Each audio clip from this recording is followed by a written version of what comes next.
Welcome back again guys. Dito sa video na ito ituturo ko kung paano maglagay ng bio sa profile account. Kung gusto mo malaman, panoorin mo ito ng buo.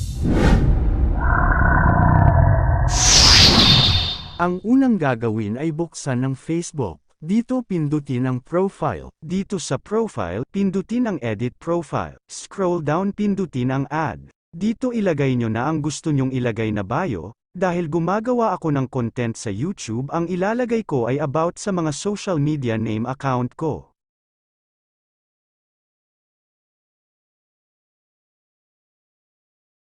Pagtapos na pindutin ang save. Ayan na, nailagay na natin. Ngayon check natin sa aking profile kung nakalagay na ba ang bio. Kung hindi nyo nakita, swipe down nyo lang para mag-loading. Ayan na guys, meron ng bio ang aking profile. Dito na nagtatapos ang aking video. Kung bago ka pa lang sa aking channel, subscribe.